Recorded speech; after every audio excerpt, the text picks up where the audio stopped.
اچھا میں ایجوکیشن کی طرف آؤں گا کیونکہ ایک بات میرے ذہن میں آئی. میں نے یہ دیکھا ہے کہ جو ہمارا ایجوکیشن یا جو نارمل ایجوکیشن سسٹم ہے جو دنیا میں چل رہا ہے وہ رسک اینڈ ریوارڈ کے اوپر ہوتا ہے اور اس میں نمبرز ہوتے ہیں. کچھ ایجوکیشن سسٹمز ایسے ہوتے ہیں جو اسائنمنٹ بیسڈ ہوتے ہیں بٹ زیادہ تر ایسے نہیں ہوتے. زیادہ تر یہ ہوتا ہے کہ جی 100 ایک نمبر ہے اور اس میں سے آپ نے اتنے نمبر لیے اور بچہ جو ہے لیس سے 69 نمبر لاتا ہے تو ماں کہتی ہے کہ بیٹا یہ تو آپ نے اچھا نہیں کیا یا یہ تو آپ کا رزلٹ اچھا نہیں آیا. یا اگر خدا نہ خواستہ کوئی بچہ فیل ہو جاتا ہے تو اس کو آپ سمجھ لیں کہ وہ اس کے لیے ایک بہت ہی نیگیٹو بات بن جاتی ہے. لیکن آن دا کنٹری اگر ہم زندگی کو دیکھیں, زندگی کے ایکسپیرینسز دیکھیں, وہ ہمیں کچھ اور بتا رہے ہیں اور اس سے ہم کچھ اور سیکھ رہے ہیں کہ اگر آپ کسی چیز میں فیل ہو رہے ہیں تو اس کا مطلب یہ ہے کہ یہ آپ کے لیے ایک آئیڈینٹیفیکیشن ہے کہ آپ نے کسی چیز کو سیکھنے, آپ کو مزید بہتر ہونے کی ضرورت ہے, تو آپ اس میں محنت کریں. آپ کے خیال سے متضاد نہیں ہے؟ مطلب از دیر نو ڈفرنس, ہے نا ڈفرنس یہاں پہ جو یونیورس ہمیں سکھانا چاہتی ہے اور جو ایجوکیشن سسٹم جس طرح ہمیں لے کے چلتا ہے؟ ایکچولی ایک ایشو یہ ہوا ہے اور یہ انفارچونیٹ ہے کہ education has become a business. اور یس. اس کے اثرات سامنے آ رہے ہیں. دیکھیں, میں نے جب پڑھا ہے تو میں آج بھی اپنے ٹیچرز کی بہت رسپیکٹ کرتا ہوں, بلکہ میں نے ایک ویڈیو بھی اپنے ٹیچرز پہ بنائی اور میں بھی ان سے ان ٹچ رہتا ہوں اور میں ان کو دعائیں دیتا ہوں کہ ہم لوگ گورنمنٹ اسکولز میں پڑھے. میں ٹاٹ پہ بیٹھ کے ہم پڑھتے رہے اور میرا خیال ہے 7ویں یا 8ویں کلاس میں ہمیں وہ لکڑی کے بینچ ملے تھے, ورنہ ہم ٹاٹوں پہ بیٹھ کے پڑھتے تھے. اور جاتے وقت اپنی ٹارٹس ہوتی تھی ان کو جھاڑ کے فولڈ کر کے بھی رکھتے تھے, تو صبح پھر ڈالنی ہے کلاس میں آ کے. تو لیکن ٹیچر اتنے پیشنیٹ تھے کہ میں حیران ہوتا ہوں ان کے پیشن کو. گورنمنٹ جابز میں مجھے آج بھی یاد ہے, ایک ٹیچر ہمارے تھے اور ان کا نام بھی میں ضرور لوں گا, عبدالحکیم صاحب مانسرا ترشیشہ سے, اور اللہ ان کو خوش رکھے, ابھی بھی ان سے میری بات چیت ہوتی رہتی ہے. تو وہ مجھے یاد ہے کہ ہمارا 8ویں کا امتحان تھا بورڈ کا اور وہ ہمیں انگلش پڑھاتے تھے. تو 2 مہینے سردیوں کی چھٹیاں تھیں اور اس میں انہوں نے ہمیں اس وقت برف پڑتی تھی سردیوں میں, تو ہم گاؤں سے آتے تھے پڑھنے کے لیے مانسرا اور آ کے پڑھتے تھے اور وہ ہمیں پڑھاتے تھے, ہمیں تیار کرتے تھے اور پورا 2 مہینہ میں وہ پڑھاتے رہے. اس پیشن کو کہاں سے لائیں گے ٹیچرز کے اندر؟ جب آپ نے اتنا کمرشلائز کر دیا ایجوکیشن کو تو اس کے کچھ اثرات تو سامنے آئیں گے نا. پھر دیکھیں, نیچرل جو طریقہ ہے علم اگر پیسے سے سیکھنا ہے آپ نے تو پھر علم تو آئی ڈونٹ نو علم آپ بیچ سکتے ہیں کہ نہیں بیچ سکتے, لیکن ابھی تو اس وقت علم تو نہیں بک رہا لیکن باقی ڈگریز یا جو بھی وہ بک رہی ہیں. تو یہ اس کی ایک نیگیٹو سائڈ ہے. میرا خیال ایجوکیشن سسٹم کا ایشو بھی ہے. اور پھر والدین بیچاروں بھی کچھ ان کا بھی کچھ قصور ہے اور کچھ قصور نہیں ہے. دیکھیں, میں بھی خود بھی میرے 3 بچے ہیں ماشاءاللہ. بیٹی نے ابھی گریجویشن کر لیا ہے, بیٹا کر رہا ہے, بیٹی ابھی او لیول میں. یہ سب ایک پرابلم ہے کہ والدین بیچارے بھی پھر پریشر میں آ جاتے ہیں. ہم نے کوشش یہ کی, میری وائف نے, کہ ہم بچوں پہ یہ پریشر نہ رکھیں. مارکس ہمیں کہتے ہیں کہ بیٹے آپ ریزنیبل ریسپیکٹفلی چیزوں کو لے کے چلیں, اپنی لرننگ پہ زیادہ فوکس کریں تاکہ آپ کو آگے ایڈمیشن ملنے میں مشکلات نہ ہو. لیکن ہمیں کوئی ضرورت نہیں ہے کہ ہم آپ فرسٹ آئیں یا سیکنڈ آئیں یا تھرڈ آئیں, یہ کبھی بھی ہمارا کریز نہیں رہا. تو تھوڑا سا میرے خیال ہے سسٹم کو ٹھیک ہونے کی ضرورت ہے. آئی ڈونٹ نو یہ کیسے ٹھیک ہوگا, لیکن والدین کو تھوڑا سا میرا خیال ہے ریئلسٹک ہو جائیں تو زیادہ اچھا ہے. بچوں کو اس پریشر میں نہ لائیں کہ آپ اتنے 80% مارکس لیں اور 90% لیں, اور تھوڑا سا وہ بچوں کے لیے پریشانی ہو جائے گی پھر. بالکل صحیح, بالکل صحیح. اچھا, میرے بارے میں تو آپ کو پتا ہے نا کہ میرا تعلق کس فیلڈ سے ہے اور میں کیا کام کرتا ہوں. سوری, میں آپ سے پوچھ نہیں سکا.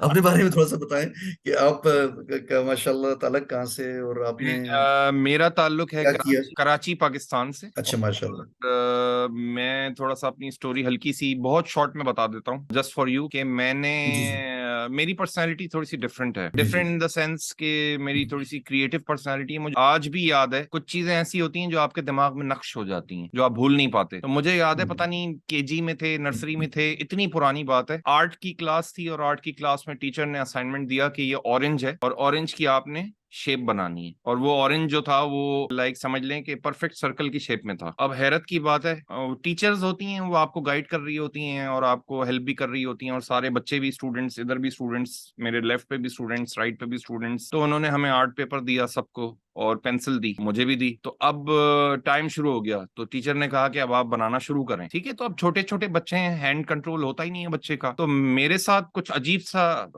واقعہ ہوا یہ کہ میں نے گول دائرہ بنایا, ایک پہلی دفعہ میں پرفیکٹ دائرہ بن گیا, پہلی دفعہ میں. زبردست. لائک ایسے میں نے بنایا اور زبردست. وہ بن گیا. میں حیران پریشان کہ یار یہ کیا ہو گیا, کیا ختم ہو گیا, کام ختم, that's it, I am done. تو ٹیچر آئی, ٹیچر خود حیران کہ بھائی یہ کیسا بچہ ہے کہ اس نے پہلی دفعہ میں ہی بنا دیا اور بالکل پرفیکٹ. میں ابھی بھی مجھے سمجھ نہیں آئی کہ کیا ہوا. تو میں نے اپنے رائٹ پہ دیکھا تو بچے لگے ہوئے ہیں, بنا رہے ہیں, مٹا رہے ہیں, پھر بنا رہے ہیں, پھر مٹا رہے ہیں. لیفٹ پہ بھی یہی ہو رہا ہے, رائٹ پہ بھی یہی ہو رہا ہے. میں بالکل فنش کر کے بیٹھ چکا تھا. تو وہاں سے مجھے پتا چلا کہ میرے پاس جو ہے نا ہینڈ کنٹرول ہے. وہاں سے اسکیچنگ بھی شروع کی میں ماشاء نے, ڈرائنگ بھی شروع کی. تو ہمیشہ سے کریٹیوٹی جو تھی وہ کوٹ کوٹ کے بھری ہوئی تھی. بس اللہ کی دین ہے, ہم نے مطلب میں نے کوئی محنت نہیں کی اس کے اوپر, نیچرل گاڈ گفٹ ہے. تو پھر وہ کریٹیوٹی کسی طریقے سے نکلنی تھی بعد میں جا کے. تو میری پرسنالٹی بھی تھوڑی سی ڈفرنٹ ہے. جابس وغیرہ مجھے سمجھ نہیں آتی ہیں, اور جابس پہ جو لوگ ہوتے ہیں مجھے ہائر کرتے ہیں انہیں میں سمجھ نہیں آتا. میکسیمم 3-4 مہینے کے بعد چھٹی ہو جاتی ہے میری ہر جاب سے, یا تو وہ نکال دیتے ہیں یا میں چھوڑ دیتا ہوں.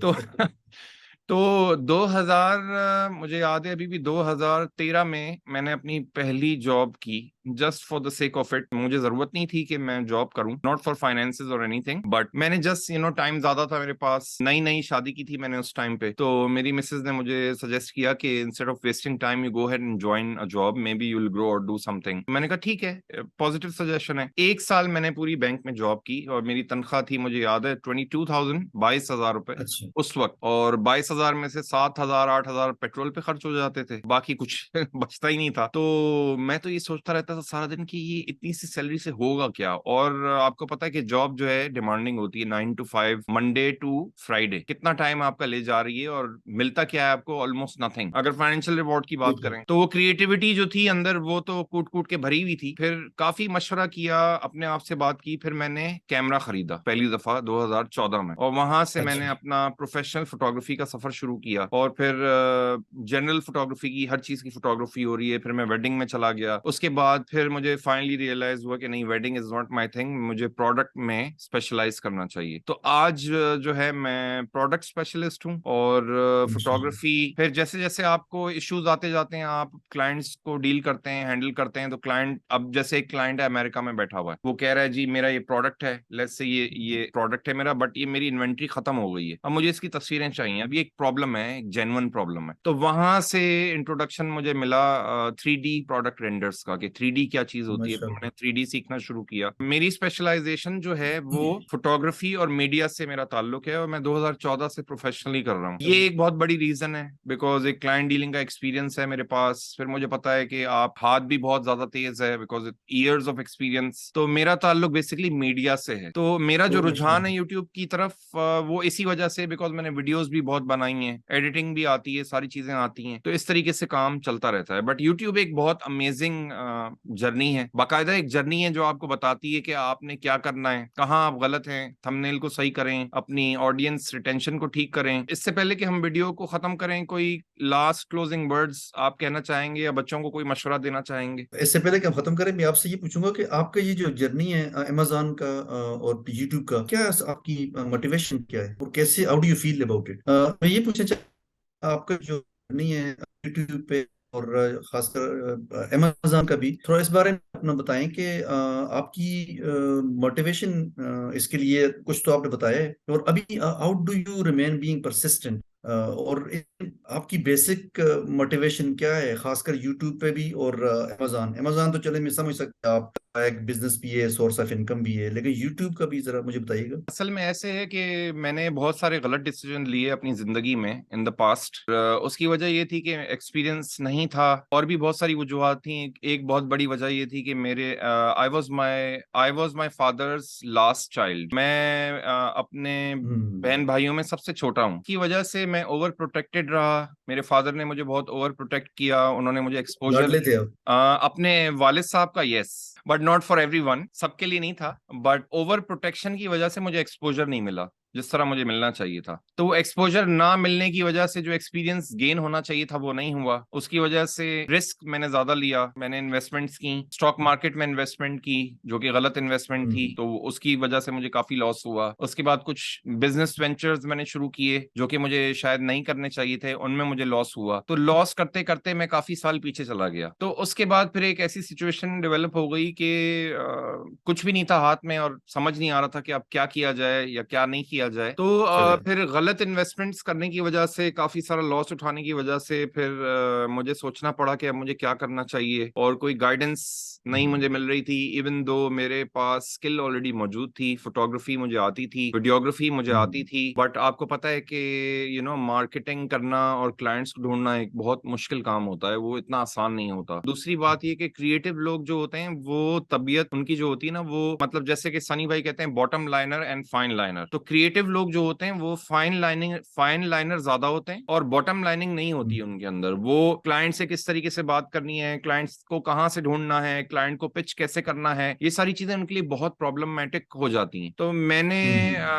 فری لینسنگ کیا ہوتی ہے اس کا مجھے کوئی آئیڈیا نہیں تھا مجھے ہلکا سا آئیڈیا تھا کہ ہاں شاید اپ ورک اور فائیور دو ایک ایسی ویب سائٹس ہیں جہاں پہ لوگ جا کے کام کرتے ہیں کیا کام کرتے ہیں کیسے کرتے ہیں کچھ بھی پتہ نہیں تھا تو پہلی دفعہ سنی بھائی کی ویڈیو نظر آئی مجھے اور اس نے ایک دم مجھے کیچ کیا کیونکہ سنی بھائی کی باتیں آپ کو پتہ ہے کیسی انگیجنگ ہوتی ہیں کہ جو بھی پرابلم کے اندر ہے یا جس کو بھی پرابلم ہو رہی ہے اور آپ کو پتہ ہے اور مجھے بھی پتہ ہے کیا پرابلمز ہو رہی ہوتی ہیں لوگوں کو کہ جاب کر رہے ہیں 9 to 5 کر رہے ہیں لیکن اینڈز میٹ نہیں ہو رہے پیسے انف نہیں بن رہے اور ایک لوپ ہے جس میں آپ پھنسے ہوئے مسلسل اس لوپ کے اندر چلے جا رہے ہیں بٹ کچھ فائدہ نہیں ہو رہا آپ کو تو ڈیفینیٹلی سنی صحیح بھائی کہہ کی رہے ویڈیو نے مجھے کیپچر کیا اور پھر وہاں سے ان کو میں نے فالو کرنا شروع کیا میں نے ان کی ویڈیوز دیکھنا شروع کی پھر وہاں سے مجھے پتا چلا کہ فری لینسنگ کوئی چیز ہوتی ہے وہ کرنے کی ضرورت ہوتی ہے فری لینسنگ تو بعد میں آنی تھی پہلے امیزون آ گیا پھر میں نے امیزون کو اسٹڈی کرنا اچھا شروع ماشاء کیا اللہ بہت لمبے عرصے تک میں نے امیزون کا پورا FBA کا کورس کمپلیٹ کیا ساری چیزیں کی پھر ہر جگہ شور مچا ہوا تھا ورچوئل اسسٹنٹ تو میں نے بھی سوچا میں بھی ورچوئل اسسٹنٹ بن جاتا ہوں تو